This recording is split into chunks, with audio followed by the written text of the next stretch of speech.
Hello everyone, welcome to यर्मिया investment academy. मैं हूं आस्था और आज लेके आई हूं आपके लिए एक बहुत ही एक्साइटिंग न्यू सीरीज। इसमें हम एनालाइज करेंगे एक एक सेक्टर को, वो भी हमारे सेक्टर एक्सपर्ट के साथ। एंड इस सीरीज का बेस्ट पार्ट ये होगा 5 मिनट्स में 5 क्वेश्चंस एंड ये रैपिड फायर आपको काफी इंसाइटफुल चीजें बताएगा अपने सेक्टर के बारे में। तो आज जिस सेक्टर की बारी है वो है आईटी। तो बिना अपना टाइम वेस्ट किए चलिए हम अपने एनालिस्ट के पास चलते हैं जिनका नाम है देव, एंड वो हमें इंसाइट प्रोवाइड करेंगे on various questions that we have. Hi Dev. So my first question to you is कि IT stocks इतना ज्यादा क्यों गिर रहे हैं? ओके सो आस्था है, इसमें 3 रीजंस है हमारे पास। फर्स्ट रीजन इज कि कोविड के टाइम आपको पता है कि एकदम से डिजिटल वेव आ गई थी, right? Due Yes. To which the stocks, IT stocks बहुत ज्यादा भाग गए थे, राइट? सो ओवर वैल्यूएशन हो गए थे। Definitely there was a scope for some correction. So this is the first factor. Second factor is US market. So IT sector का जो major revenues है, that is US market, one of the markets, right? So वहां से major revenue आ रहा है, and that is affected due to inflation. So Okay. वहाँ inflation है, बहुत ज्यादा बढ़ गया है, and that is why there is demand uncertainty, because जो client को spend करनी होगी, तो definitely inflation के कारण spends में इफेक्ट आ सकता है. So this is the second reason. Third reason हमारे पास है European markets. So European markets में भी अगर आप आईटी सेक्टर का देखोगे तो रेवेन्यू काफी कंसंट्रेशन है आफ्टर द यूनाइटेड स्टेट्स, और वहां पर भी हमें पता है कि जियो political issues like Ukraine Russia war चल रहा है, उसके कारण उनकी इकोनॉमी पे काफी एडवर्सली इंपैक्ट आया है. तो उसके कारण इन्फ्लेशन बहुत बढ़ गया है वहां पर भी, and that is why demand uncertainty is there in European markets as well. So market has already, आपको पता है market discounts, right? जो भी फ्यूचर में होने वाला है market already discounts. तो market को अभी डर लग रहा है कि ये दोनों इतनी प्रीमियम मार्केट्स हैं, and that is why they have reacted in this way. Okay. So my second question to you is कि डॉलर इतना ज्यादा एप्रिशिएट हो रहा है whereas rupees depreciating, and क्योंकि यूएस एंड यूरोपियन मार्केट में कंसंट्रेशन है फॉर द आईटी रेवेन्यू, तो उनको उस डॉलर एप्रिसिएशन से बेनिफिट नहीं होता? Yes sure.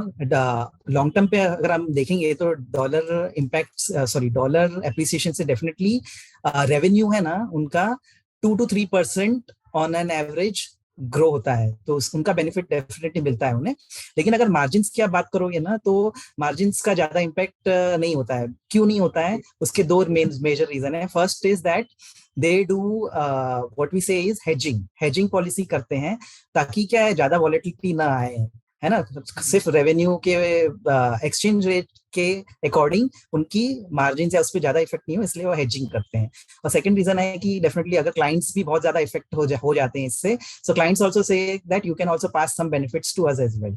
तो these are the both reasons due to which margins में ज्यादा इम्पैक्ट नहीं देखा जाता है, बट टॉप लाइन में definitely 2 to 3% on average you can see on a long term basis.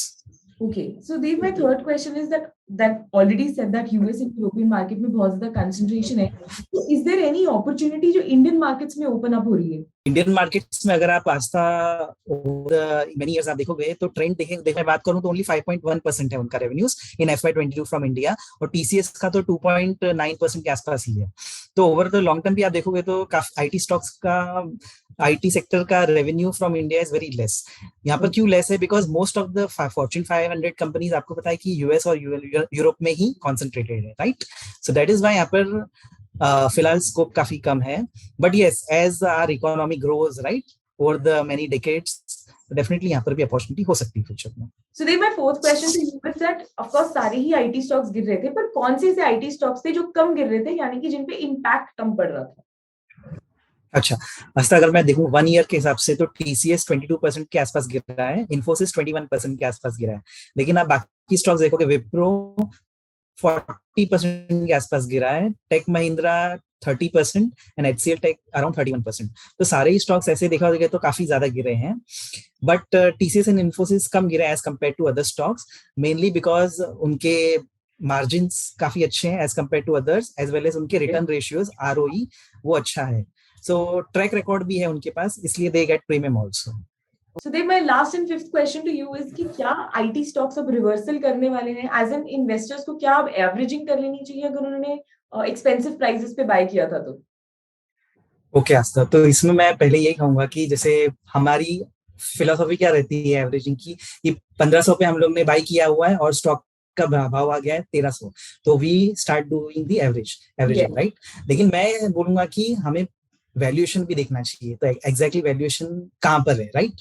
तो वैल्यूएशन के हिसाब से अगर मैं देखूं तो मान लो टीसीएस का मैं एग्जांपल लेता हूं, currently it is trading at a P around 28.4 और 3 ईयर उसका मीडियन पी उसका है 32.8, so it is trading at a discount with respect to 3 year. But 5 year के हिसाब से देखूंगा तो it is trading at a premium, क्योंकि 5 ईयर मीडियन पी है उसका 26.8। तो आप बोलोगे कि क्या डिसीजन लूं मैं, राइट। तो मैं हमेशा यही बोलूंगा कि स्टैगर्ड अप्रोच में आप जा सकते हो। सो उससे क्या होगा कि मतलब हमें भी अभी एग्जैक्टली पता नहीं है कि कितना और नीचे जा सकता है, बॉटम किसी को पता नहीं है, राइट। तो staggered approach will be the right approach according to me. और ऑफ कोर्स आपको देखना होगा कि यूएस और यूरोपियन मार्केट्स में भी अभी क्या सिचुएशन चल रहा है। सो बेस्ड ऑन दैट, क्योंकि विजिबिलिटी, ग्रोथ विजिबिलिटी है, it is a secular trend. IT sector हमेशा लॉन्ग टर्म के हिसाब से तो अच्छा ही चल करेगा, उसमें कोई प्रॉब्लम नहीं। लेकिन फिर भी मैं यही बोलूंगा कि staggered approach will be the better approach. Thank you you so Aastha. Much. Thank you Aastha. So this was all about IT sector. I hope आपके दिमाग में जितने भी क्वेश्चंस होंगे वो इससे काफी हद तक आंसर हो गए होंगे, एंड आपको ये भी पता चल चुका होगा कि आपके आईटी स्टॉक्स ऐसा क्यों परफॉर्म कर रहे हैं एंड एवरेजिंग कब नहीं करनी चाहिए। ऑल्सो अब क्योंकि आईटी सेक्टर का जल्दी ही रिजल्ट भी आने वाला है, तो इट इज बेटर कि आप स्टॉकोमीटर प्लस का सब्सक्रिप्शन ले लें, ताकि उनमें जो भी फ्लक्चुएशंस होने वाली हैं उसके लिए आप पहले से ही प्रिपेयर्ड रहें एंड आपको पता हो कि आपको उस आईटी स्टॉक को होल्ड भी करना है या नहीं। अगर वीडियो अच्छा लगा है तो लाइक करें एंड मैक्सिमम लोगों के साथ शेयर करें जिनको कंफ्यूजन है आईटी सेक्टर में क्या करना चाहिए। सब्सक्राइब करना मत भूलें। Thank you so much.